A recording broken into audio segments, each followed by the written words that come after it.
Përshëndetje shikues të nderuar të televizionit DTV Media, mirë se vini në Info D të fundit për këtë javë. Sot që nga mëngjesi ka pas zhvillime të shumta pasi qysh në mëngjes presidentja Vjosa Osmani ka shpërndar Kuvendin e Kosovës duke nxjerrë dekretin e saj pas mbrëm nuk arriti Kuvendi i Kosovës që ta zgjedh presidentin e ri, më që kishte ose afat kushtetues që deri me 5 mars në orën 24 të zgjidhej presidenti i ri, pasi me 4 prill i skadon mandati presidentes aktuale Vjosa Osmani dhe sipas kushtetutës presidenti i ri duhet të jetë i zgjedhur një muaj më herët. Ndërkohë sot po ashtu kanë diskutuar ose kaftuar në takim liderët e partive politike presidenti Vjosa Osmani, ku kanë diskutuar për datën e zgjedhjeve, ndërsa në këtë takim nuk i ka shkuar kryetari i Lëvizjes Vetëvendosje Albin Kurti, ndërkohë deputet të kësaj partije ose zyrtarët të kësaj partije Arbriena Gavci dhe Adnan Rostemi kanë deklaruar se do t'i drejtohen gjykatës kushtetuese për të kundërshtuar dekretin e presidentes Osmani për ta shpërndar Kuvendit dhe për t'i shpallë zgjedhjet e parakohshme, me që nuk është zgjedhur presidenti i ri, sepse e kanë cilësuar këtë si kundërkushtetues dhe shtypje e demokracisë edhe e rendit kushtetues të Kosovës. Për të diskutuar për këto, sonte kam të ftuar politologun Ibrahim Shala, por se pari ju ftoj që të ndiqni lajmet kryesore të ditës. Mëngjesin e së premtës, presidentja Vjosa Osmani ka nxjerrë dekretin për shpërndarjen e Kuvendit të Republikës së Kosovës. Ajo tha në një konferencë për media se ky vendim erdhi pas dështimit të deputetëve për të zgjedhur presidentin e ri brenda afatit kushtetues. Jam këtu përpara jush sepse përfaqësuesit e popullit mbrëm vendosën që ta dërgojnë vendin në zgjedhje të reja. Kjo situatë ka qenë plotësisht e evitueshme. Është fatkeqësi e madhe për këtë shtet që ata nuk zgjodhen interesin e Republikës së Kosovës. Prandaj sot në përputhje me Kushtetutën e Republikës së Kosovës kam nxjerrë dekretin për shpërndarje të Kuvendit dhe nëpërmjet këtij dekreti po kryej detyrimin kushtetues i cili është i përcaktuar qartë. Presidentja e Kosovës Vjosa Osmani ka takuar kryetarët e partive parlamentare për ta caktuar datën e zgjedhjeve pas shpërndarjes së Kuvendit. Në takim vetëm kryetari i Vetëvendosjes Albin Kurti nuk ishte i pranishëm. Liderët e partive politike thanë pas takimit me Osmanin se diskutuan rreth datës së zgjedhjeve, derisa fajtore e kanë bërë lëvizjen Vetëvendosje për dështimin e zgjedhjes së presidentit. Neshëm në takimin e ftuar nga presidentja e vendit, ku diskutuam edhe për mundësinë e datës së organizimit të zgjedhjeve tashme. Unë shpreh keqardhjen që kemi ardhur deri në këtë moment, nuk ka pas asnjë arsye, ka pas më shumë se një alternativë. Përgjegjësia kryesore normalisht i bën partisë fituese, partisë më të madhe, sepse ka mujt me dhënë vendit president, ne dim kaluamën çush ka shku, zgjedhja e presidentit historikisht Kosovë ka ndodhur me marrëveshje politike. Gjitha periudat. Askush që ka faj vetëvendosjes për sjelljen e tyre edhe për ato që ja kanë sjell vendit. Pra kjo situatë që ka ardhur është rezultati i tyre. Edhe ata është dashur të vinë në këtë takim, aty thonë pikpamja e tyre çështë të kundërta. Sa i përket datave, janë opsion datat prej 5, besoj 12, 19 prill, mund të ketë ndonjë datë tjetër varësisht prej zhvillimeve. Ne nuk kemi një datë preferuar për shkak se e kuptojmë se tash jemi edhe një herë përsërisht të fjalë, jemi në autopilot, pra nuk ka më askush kompetenca përposh kushtetutës, normave kushtetuese dhe afateve kushtetuese dhe ne respektojmë që do datë nga këto data. Kryeministri Albin Kurti ka thënë se është gjykata kushtetuese ajo që duhet ta thotë fjalën e saj, nëse duhet të ketë zgjedhje të reja apo jo. Ai ka thënë se dekreti i presidentes Vjosa Osmani për të shpërndar kuvendin është jo kushtetues. Dekreti për shpërndarjen nuk është kushtetues sepse kompetenca për shpërndarjen e kuvendit mund të ushtrohet vetëm në rastet e përcaktuara shprehimisht nga kushtetuta, ka thënë ai. Lëvizja vetëvendosje ka paralajmëruar se do të dërgojë në gjykatë kushtetuese dekretin e presidentes Vjosa Osmani për shpërndarjen e kuvendit të Kosovës. Shefja e grupit parlamentar të LVV-s, Arberien Agafci, tha se vendimi i Osmanit është një akt i paprecedent dhe jo kushtetues, ndërsa Adnan Rustemi nga kjo parti tha se dekreti i Osmanit është përmbysje e rendit kushtetues. Jemi dëshmitar që shpërndarja e kuvendit sot paraqet një akt të paprecedent i cili bjen ndesh me rendin ton kushtetues dhe ne do t'i drejtohemi gjykatës kushtetuese për këtë. Nuk ka asnjë arsye sepse duhet të ndodhte një akt i tillë sot në mëngjes. Për një rrymë tuaj me kërkesën e qeverisë, sot në ora 14 ka qenë e ftuar një seancë parlamentare për shqyrtimin e marrëveshjeve ndërkombëtare me vlerë rreth 100 milion euro projekte në interes të qytetarëve. Ndër të tjera, ratifikimi i marrëveshjes së Kredis, projekti i rrugës me shpejtësi të lartë Prishtinë-Mitrovic, marrëveshja e Kredis për investime për projektin energjia diellore fotovoltaike në Kek, marrëveshja për rindërtim dhe zhvillim për projektin impianti për ujërat e zeza në Kodujev, marrëveshja e Kredis ndërmjet Republikës së Kosovës dhe Bankës Evropiane për rindërtim dhe zhvillim për projektin e eficiencës së energjisë në ndërtesa publike. Kushtetuta e Republikës së Kosovës nuk ka asnjë boshllëk kushtetues për sa i përket rrethanave të shpërndarjes së kuvendit. Në kontekstin aktual, për sa i përket zgjedhjes së presidentit apo të presidentes së Republikës, Kushtetuta e Kosovës paraqet dy momente të shpërndarjes së kuvendit dhe natyrisht shpalljen e zgjedhjeve të parakohshme. Momenti i parë është sipas neni 86 paragrafi 6, kur pas nisjes së procedurës për zgjedhjen e presidentit të Republikës, edhe në raundin e tretë me pjesëmarrjen natyrisht e quorum, dështon zgjedhja e presidentit të Republikës qoftë me 61 vota për, në momenti që nuk është në situatën aktuale, dhe rrethana e dytë kushtetuese është që pas fillimit të procedurës brenda 60 ditëve kuvendi i Kosovës nuk arrin të zgjedhë një president pavarësisht epilogut. Profesori së drejtës dhe marrëdhënieve ndërkombëtare Enver Hasani ka thënë se dekreti i presidentes Vjosa Osmani për shpërndarje të kuvendit dhe dërgim të vendit në zgjedhje të reja është jo kushtetues. Vetëm kur ekziston pajtimi i të gjitha partive politike mund të vijë deri te shpërndarja e kuvendit, si rrjedhoi e shkeljes së afatit 30 orë. Asnjëherë ndryshe, kështu ka ndodhur edhe vitin që shkoi, kur Kosova shkoi në zgjedhje pa kuvend të konstituar, pati një pajtim të heshtur të gjithëve. Kjo siç u bë sot e ndryshon formën e pushtetit shtetëror nga sistemi parlamentar në sistemin presidencial. Këtë ndryshim mund ta bëjë vetëm amandamenti kushtetues. Mënyra si u bë kjo paraqet përpjekje për përmbysje të rendit kushtetues. Përpjekja më brutale deri tash pas pavarësisë së vendit, ka thënë Hasani.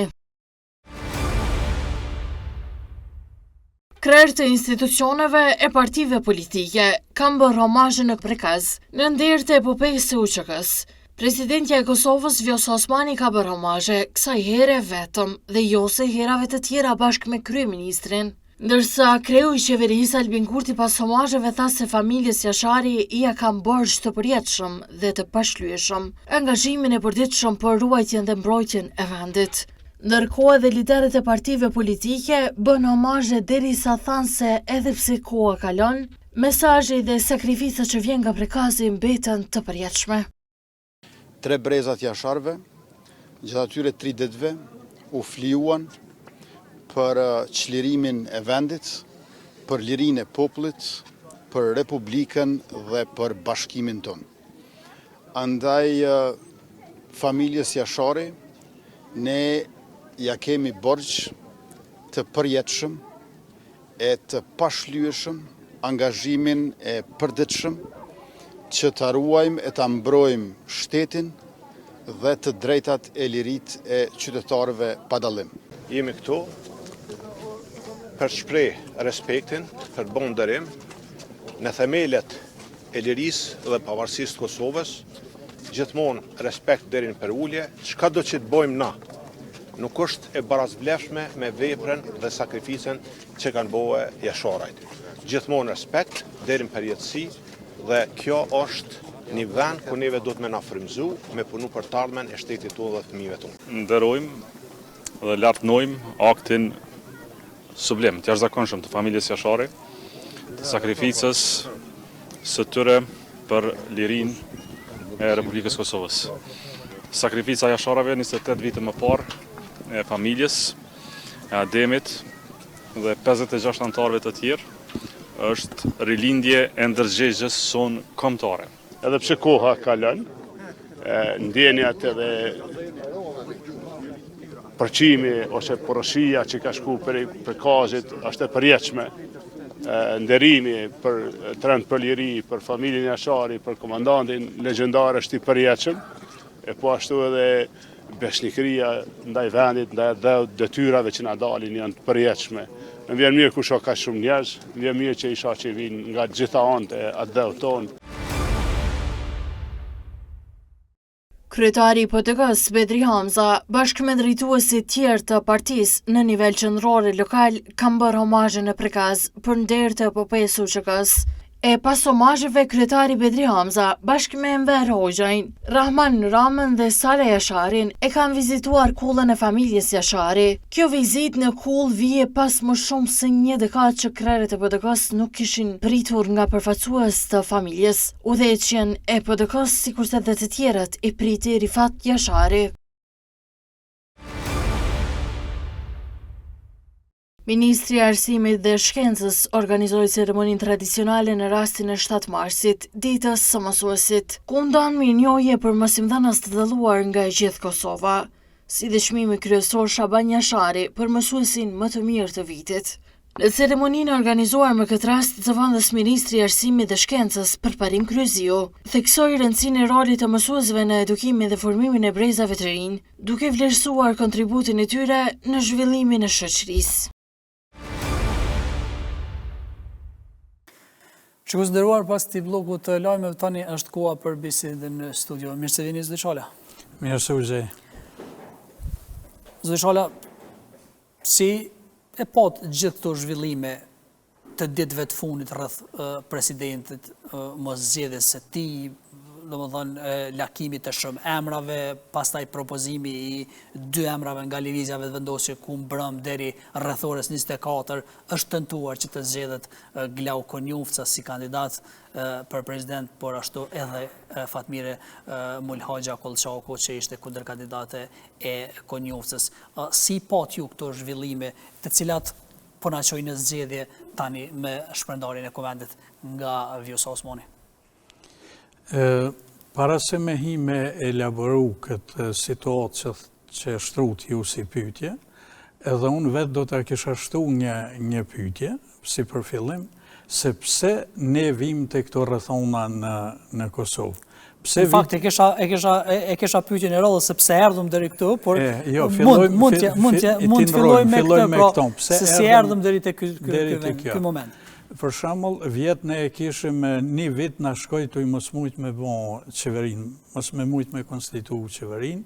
Tamam u konstituu qeveria, tash nuk mundesh me konstituu po mendoj me zgjedhjen e presidentit. Po ashtu e kishim edhe me parlamentin vjet. Tash shtrohet pyetja pse neve na ndodhin këto ngarçe. Ku është shkaktori i vërtetë i këtyre ngarçeve? Këto polemika që bëhen janë pasojë e atij shkakut që i shkakton këto ngërçe. E shkaku është tek kushtetuta jonë. Te kushtetuta apo papërgjegjësia e politikanëve? Jo. Në radhë parë është kushtetuta, e dyta është papërgjegjësia e politikanëve. Sepse në momentin kur është shpall pavarësia e Kosovës që kanë ndihmuar aleatet ta ndërkombëtare edhe Evropa, gjithçka ka shku përmes një bisedimi dhe kompromisi se si do të funksionoj ky shtet. Do të ketë kushtetut, por nuk do të ketë të drejta si çdo shtet që ka në kushtetutën e tij. Ke kushtetut, po s'ke drejt me bërë referendum. Ke drejt, po s'munësh me zgjedh presidentin vetë pa ta kurzu me 2/3 e pakicave, këtë rast pakicës sërbe. Ke ushtri, po ti nuk mund del në ton teritorin e Kosovës nëse nuk lejojmë na. Dhe gjithë shka këtu është e kurzume. Nuk ka mundësi që ti fiton, fitusi, edhe me 51% dhe ti prap nuk mundesh me kryue qeverin, nuk mundesh me zgjedh kryetorin e kuvendit, ose edhe nuk mundesh me zgjedh presidentin. Nuk ka kërkon që me qenë humës në zgjedhje, mi humës zgjedhjet, edhe më konë pjesë e pushtetit, edhe me morë pjesë... Për kë këni fjallën me qenë humës? Për opozitën. Opozita nuk tha që duhet qëti joni, tha që... Kur do që ti humës zgjedhjet, duhet me ditë kushtetuta, duhet me caktu qartë këto. Kush është humës në zgjedhje edhe kush është fitus. Shka i takon fitusit duhet jetë shumë me qartë edhe cila opozita humësit. Këto nuk mund të merren që jetu i banë shmëri, sepse onë në rohën. Zgjedhje në rohën onë. Dhe për ato duhet të parashihen shumë sakt. Qëto defekte ju kanë përcjellë gjykatës kushtetuse, që ajo në ndërkohë t'i korrigjoj. Pastaj ajo shkon një ngatron. Njëherë thot duhet me nejtë mrena, pastaj nëzër vendim tjetër kundër vendimit ma hershëm dvetit që bën edhe mos me nejtë, dhe kështu vetëm shkon të i përzi këto kompetenca. Kërkon gjykata kushtetuse nuk e mbyll ciklin. Nuk e mbyll ciklin edhe mo me qenë i papërsëritshëm ajo krizë. Mirë, po vetëm shkon të i lonë të zgjenu. Prandaj, ka ardhë koha që partitë politike dhe para se me shku në zgjedhje, duhet më morë shumë seriozisht me ndryshimet dhe plotësimet edhe në kushtetut, edhe në ligjin për zgjedhje, se si të sqarohen qëto opozicione. Nuk mund t'jesh edhe fitus, edhe t'kesh litorë në përkom. Je fitus, dush me zbatu programin, premtimet që i ki morë, që i ki dhonë si fitus. Ama fitus është për qeveri dhe kuvend, ku e ko shumicën, që ka ndash dhe e pom që u konstituun kuvendi dhe u zgjat qeveria në mënyrë shumë të shpejt. Kujt pitakoj ka presidentin këtë rast? Ta shtroj pyetjen unë, sepse unë nuk jam për me dhonë përgjigje. Mirë po te, presidenti duhen 80 vota, dhe tani duhet një marrëveshje që ta përmbështetje. Dhe opozita i tha që ne jem të gatshëm, por ta kemi një president pra jo partijak. Të mos jetë pra prej lëvizjes vetëvendosje, po ta gjem një kandidat i cili nuk është as nga ne, po tjetë jo partijak dhe ta zgjedhim, me që as ne nuk mundemi. Do thot, a do duhet që të kishte më shumë konstruktivitet nga gjitha partitë, po themi këtu, pa pengesa që t'ishte një kandidat i duhet. Normalisht që do duhet, edhe opozita do është me dol me kandidate vetë.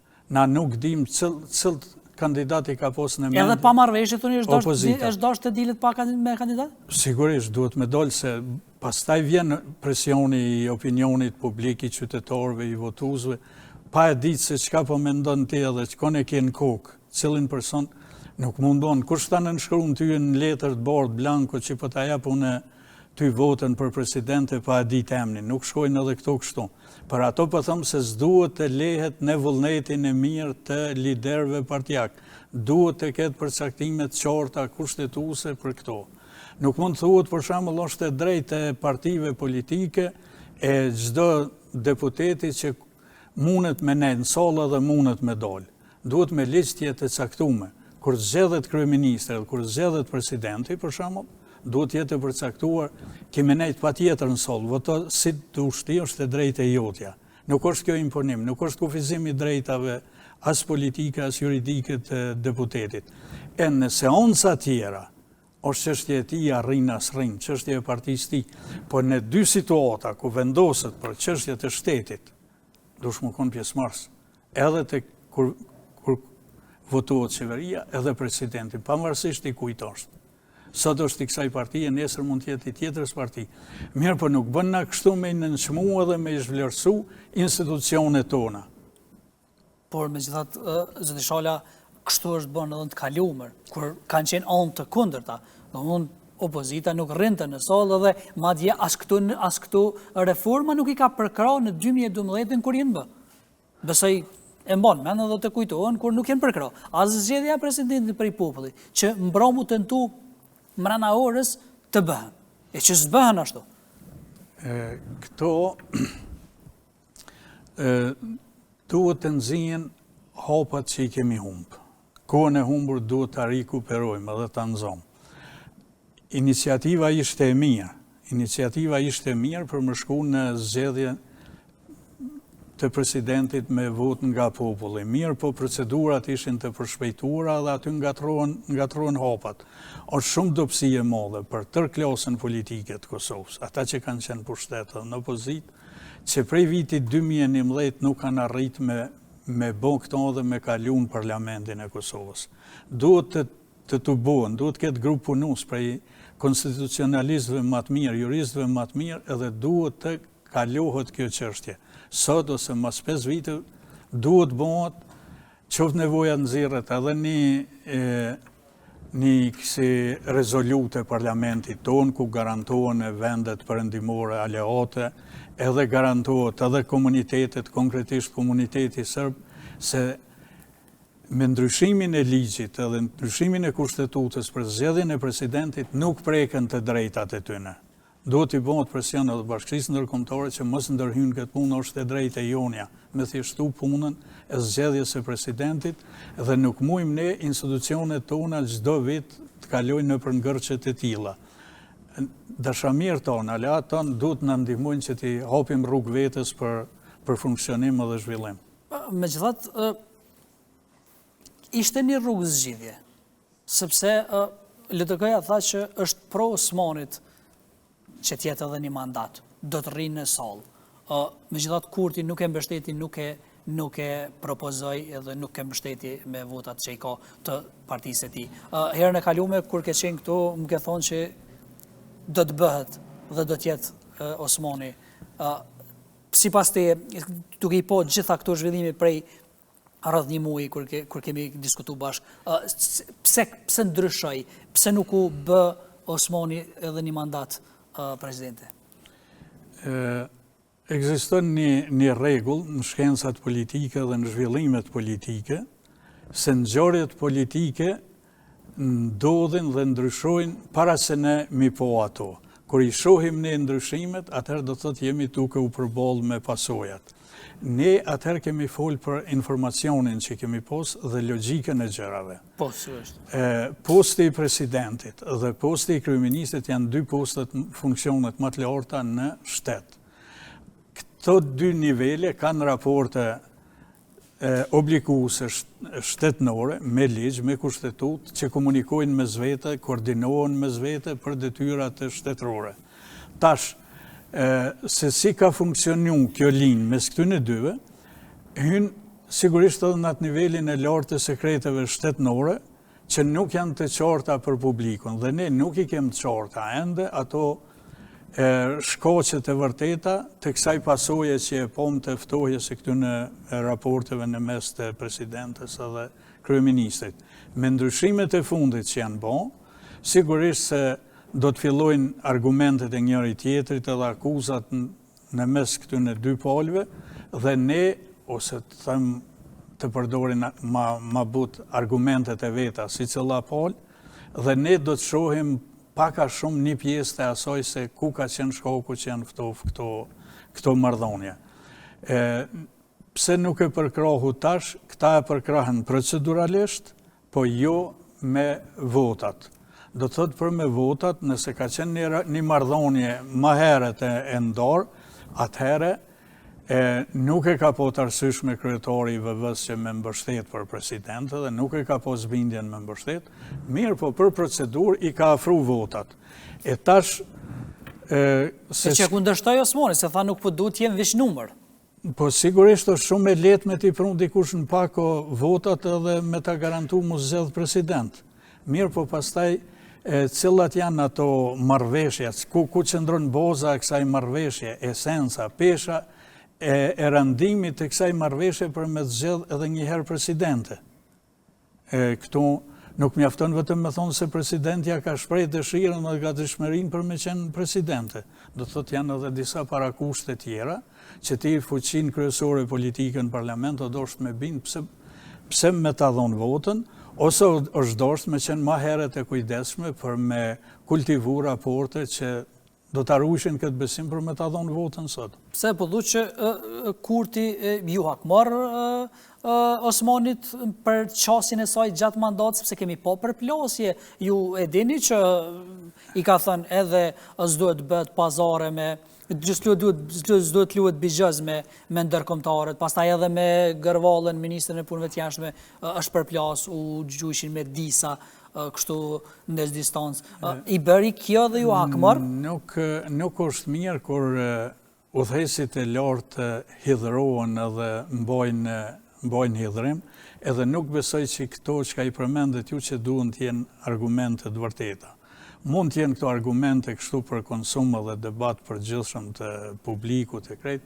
Ato që i kemi dëgjuar, që i kemi po, sigurisht. Dy lider të lartë edhe dy udhëheqës të institucione më të larta të shtetit, ata mund të kenë edhe arsye tjera më të thella që për neve për momentin janë të paqashme dhe nuk i njohim, sepse edhe nuk është në, si me thonë, në nivelin e tyre që edhe për kaq gjëra për shembull të prishet një raport ose të prishet një koalicion ose një bashkërrugtim i gjatë bashkë. Megjithatë, sot në konferencën për media kur e shpolli dekretin për shpërndarjen e kuvendit, Osmani tha që këtu na kanë pru njerëz të rrezikshëm. Si e vlerësoni ju këtë deklaratë e saj, sepse këtu ju referu Kurtit dhe vetëvendosis, ose koalicionit që është në pushtet? Këto fjali e para nga aspekti politik janë që presidentja është duke përgatit veten për me udhëheq një fushat parazgjedhore, dhe me këto fjalë që ka përdor, është duke përcaktu kursin e përmbajtjes së fushatës që ajo do ta ketë. Dhe është pak e hershme presidentja me hymë me kësi konstatime, po menoj, edhe terisa ka ende funksionin e presidentës, nuk i takon, mirë po, nëse ajo e mon këtë kurs edhe orientohet për një përplasje të tillë të fuqishme me akuzat e tilla, atëherë ajo do të jetë e gatshme edhe që të pranoj edhe kundër goditjet që do t'i vinë nga pola tjetër, dhe kjo na paralajmëron kur do që të ndodhë fushata zgjedhore dhe zgjedhjet, që ne do të kemi një përplasje të madhe netër përmes tubimeve, përmes deklarimeve, përmes fjalimeve në mes të këtyne dy personalitetit.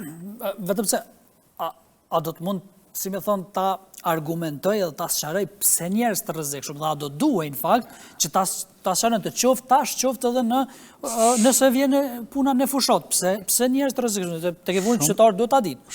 Shumë pyetje me vend, shumë pyetje e drejtë, edhe nga sonte, nga ai moment është dosht që mediat mos t'i lëshojnë derën presidentes Osmani dhe ajo të nxjerr argumentet se kush pas kanë qenë ata njerëz të rrezikshëm. Aq ma keq nëse ata kanë edhe funksione shtetërore dhe ajo deri më sot që nuk i ka bërë të ditura këto. Sepse sipas saj kjo i bën që ajo ka qenë djeni. Edhe nështë ta ka bashkëpunu me ta. Po, ajo nuk ka një nivel që mund me dhonë deklaratat të pamotura dhe deklaratat momentit, do të thotë ajo ka mendu mirë, kur përgatitet një konferencë për media, bon përgatitje shumë të mëdha se çfarë fjalë do të thuan te. Po, megjithatë zgjedhje do të kemi. Zoti Shala.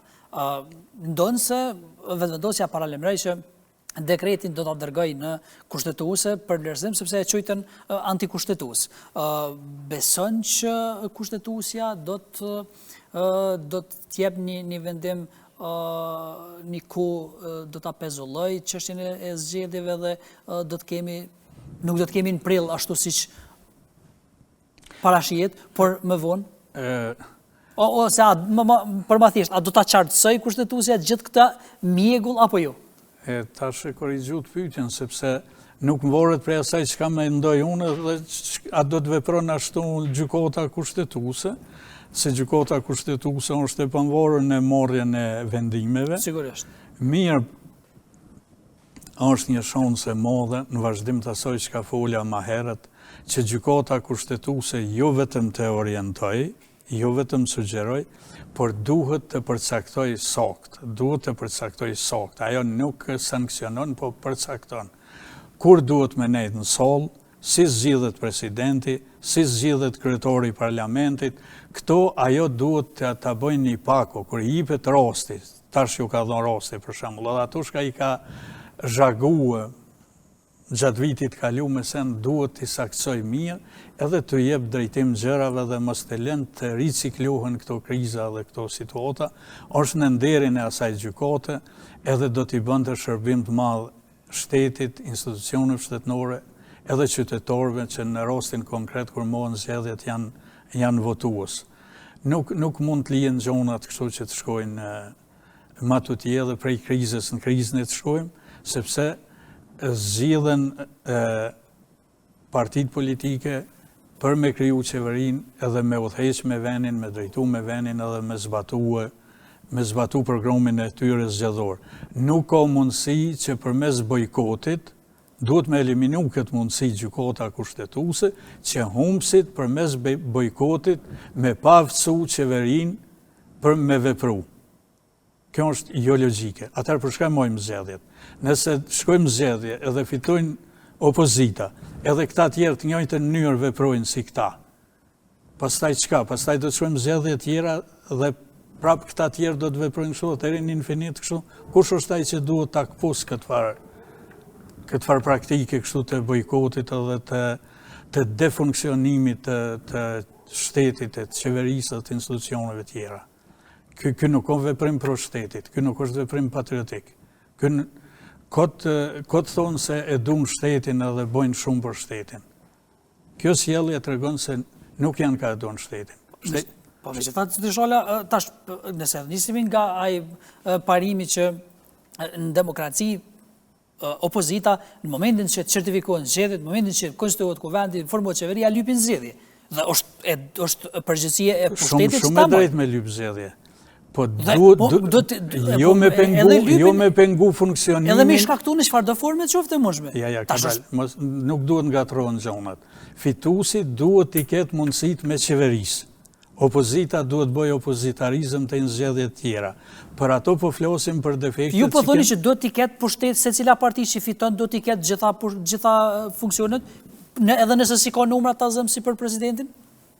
Do duhet ta kishte vetë vendosje edhe presidentin, kryeministrin, kryetarin e kuvendit, gjitha krejt? A është e shëndetshme për demokracinë? Ti je të fol për vetëvendosjen, unë po flas për partinë fituese. Po në rregull, se është vetëvendosja është fituese në këtë zgjedhje. Sot është vetëvendosja fituese. Nesër mund të jetë dikush tjetër, sigurisht. Nesër mund të jetë dikush tjetër. Absolutisht.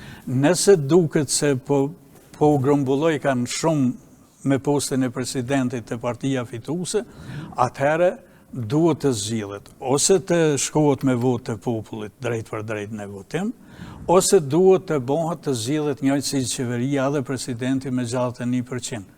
Nuk ka. Nuk guxoj me që vendin në kriza ciklike. Kosovës i duhen qeveri që funksionojnë, që kanë kompetenca. E zgjidhin partitë politike, janë ato që merren vesh tash si do ta zgjedhin çështjen e presidentit. Nëse nuk duan mi pas të trijat fituesi në paket, atëherë le të urdhërojnë dhe ta gjojnë formën që si me zgjedh presidentin.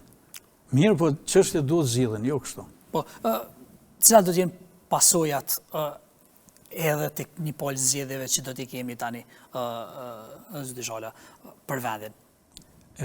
Sepse e përmendet qysh prej fillimit që vitin e kaluar një vit ishim pa qeveri fuqiplote, pa kuvend, me 4 palë zgjedhje duke llogaritur ato lokale dhe balotazhin. Do thot vetëm duke votuar shkoi tër viti, mënzi e miratun buxhetin, shumë varrëshe ndërkombëtare ishin në krizë për të mos ose në kohën e fundit për të humbur miliona euro nga Bashkimi Evropian. Do thot cila është rreziku tani, sa do të psoj ky vend në gjithë këtë vorbull që po bëhet i zhvillimeve gjeopolitike në botë?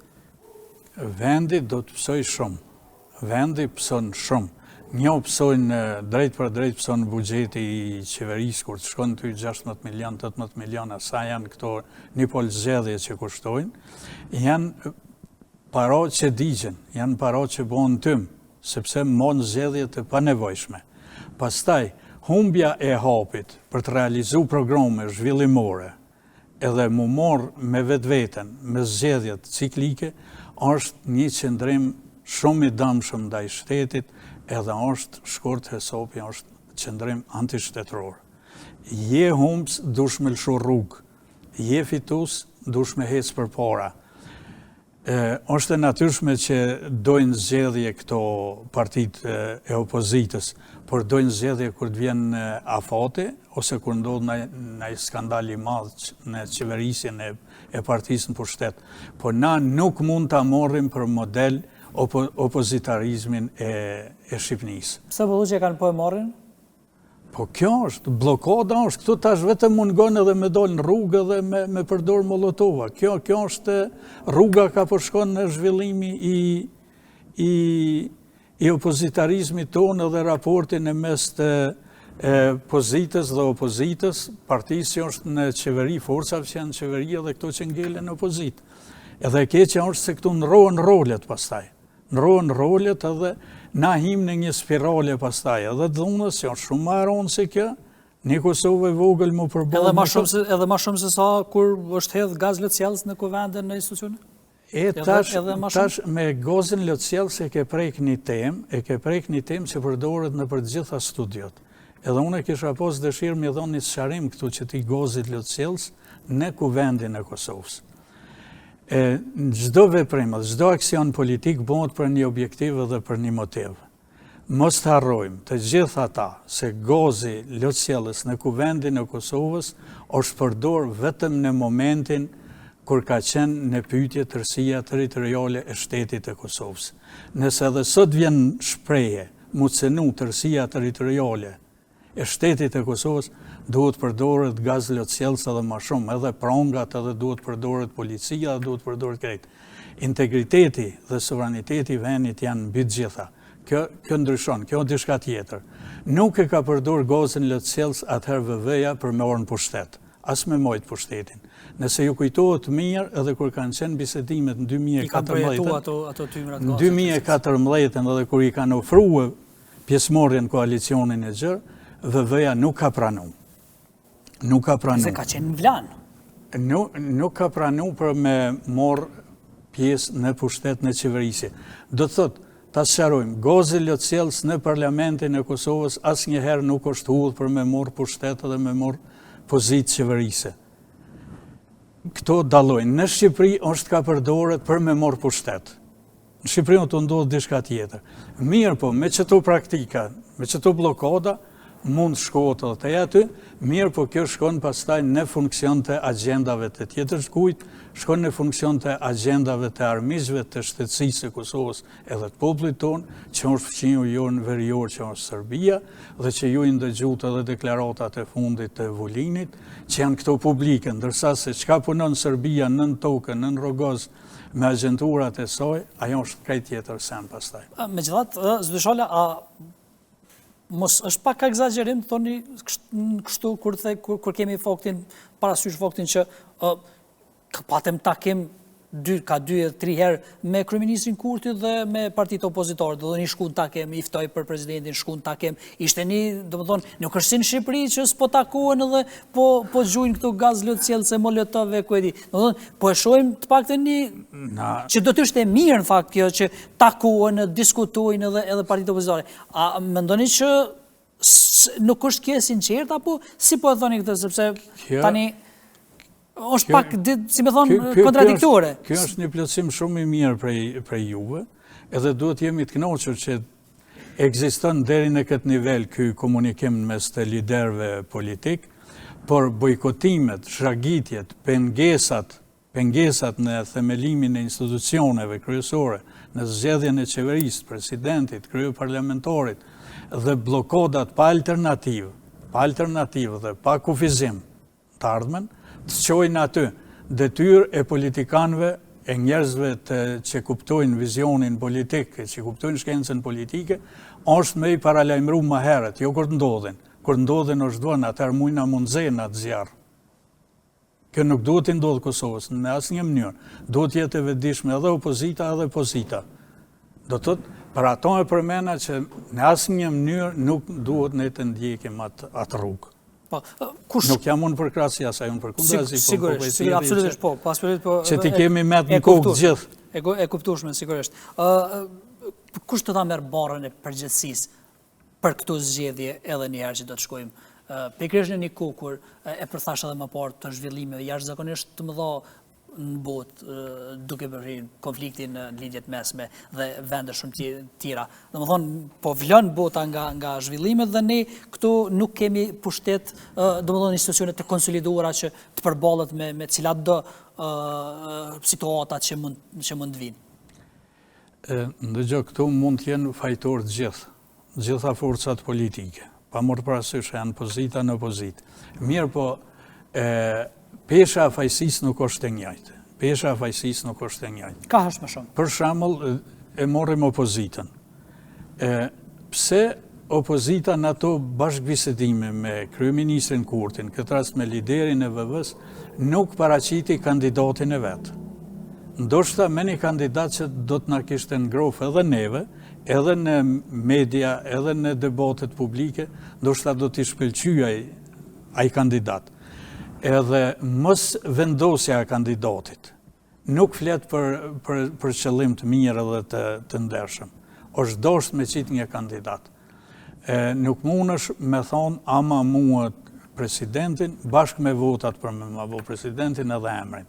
Edhe sikur t'ja kishte pranua VV-ja PDK-s kandidatin për president edhe me adhon votat, VV-ja si pas praktikës ka qenë detyruar një list prej 10 kandidatëve për president me afru pënzom Zotit Kurti dhe pastaj me selektu se cili prej këtyne do të kishë qenë ma unifikus ose aj që do të bënte për rrethonat që po kalon Kosova. Nuk mundesh me thonë na e kem ti në nshkrujet në bordë edhe kjo nuk është angazhimi sinqert për me gjetë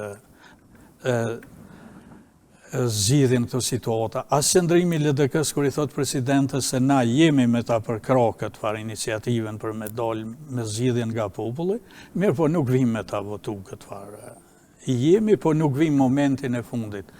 Shumë e drejtë, vërejtjet edhe të opozitës se nuk bon këto ditën e fundit. Nuk bon.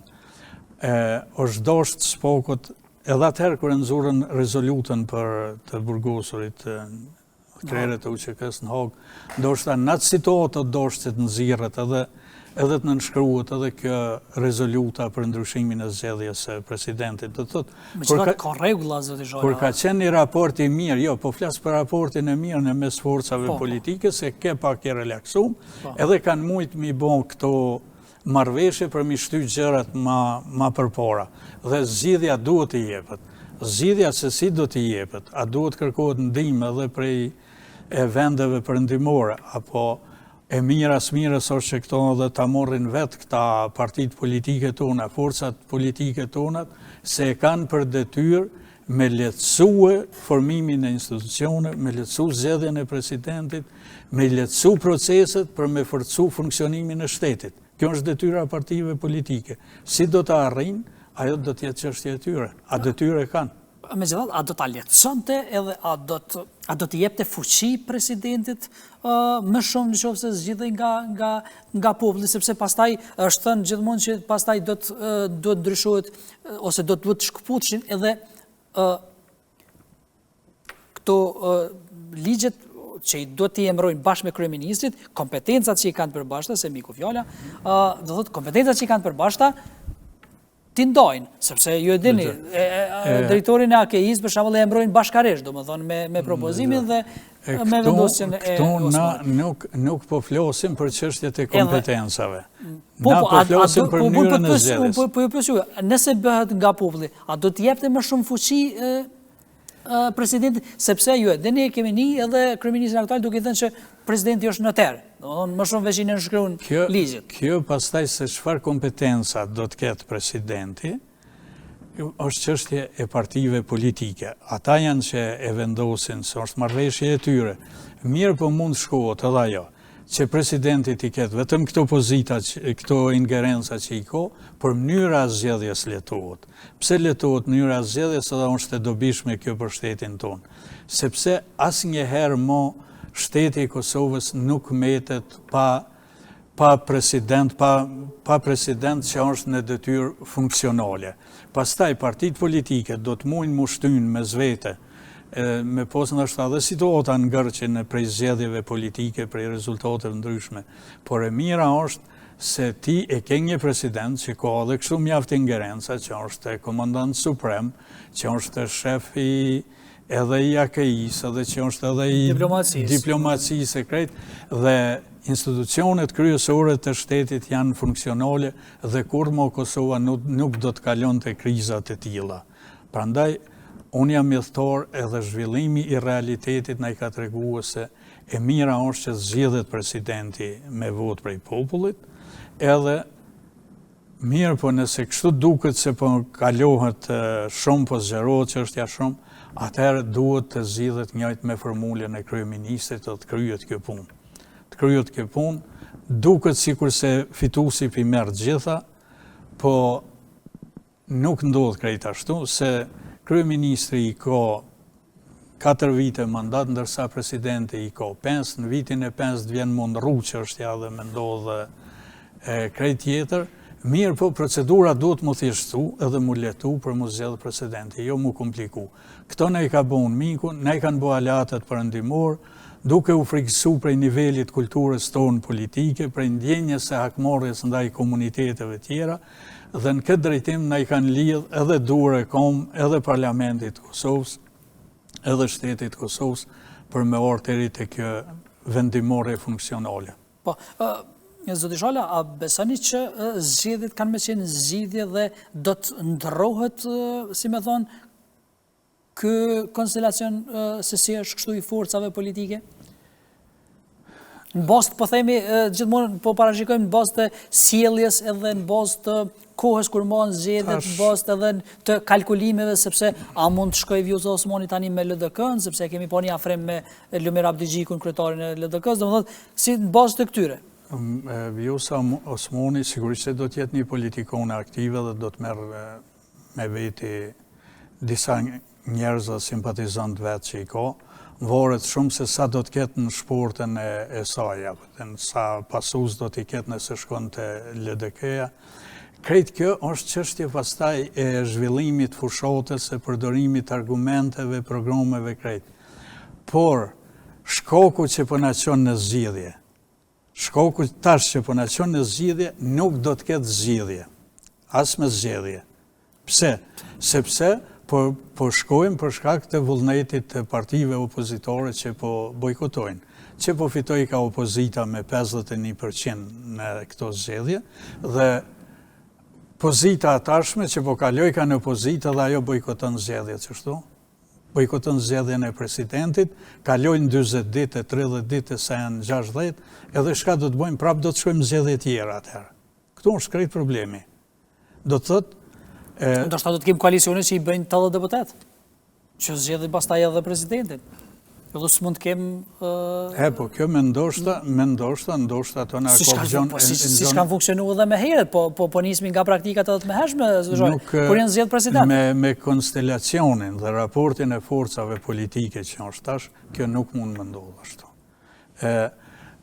Gabojnë ata që mendojnë se VV-ja do të ketë romjet modhe në këto zgjedhje, ashtu që është i përllogaritshën edhe në zgjedhjet e kalume, sepse populli jonë nuk e përkro bojkotin. Populli jonë nuk e përkro bojkotin. Politikisht, që ajo parti, ose individ, ose organizat, që ka përdur bojkotin si mjet, e jo konstruktivitetin, në popull tonë është ndëshku. Unë nuk përboj gjyqin e zgjedhjeve, tash po flasë në bazë të qëti parimit, të e njoftë mirë edhe psikologjinë sociale të popullit tonë, krejt këto, nuk është problem bojkotusin. Pse, mendoni që nuk do ta ndeshkoj pak qoftë edhe pak zotin Kurti, me që qytetarët ju e dini, kanë po një tandem Kurtin dhe Osmanin kështu në presidencë, njëri dhe tjetri në kryeministri. Mendoni që tani të hartrohen, themi kështu shqiptarët? Teoretikisht mund ta ndëshkon vëvën, siç po mendoni ju, por ndëshkimi i opozitës do të jetë edhe më i madh dhe kjo e bën ndryshimin pastaj. Që s'do të vrejet, thoni, ky ndëshkimi i vetëvendosjes? Jo. Unë mendoj që jo, sepse vetëvendosja e ka parandje këtë situatë që mund t'i vjen dhe ka shpenzu procedura. Ka shpenzu procedura të i tregu konstruktivitet prej ditës të formimit qeverisë, që i kemi diskutuar dhe këtu. Pastaj të i shkuat në bisedime intenzive edhe me LDK-n edhe me PDK-n. Nuk është gjetë një zgjidhje. Sigurisht se edhe ajo i ka argumentet e veta që ne ende nuk i kemi ndëgjuar. Mund bëjmë në analizë të këtyne gjonave dhe çfarë do të jetë rezultati.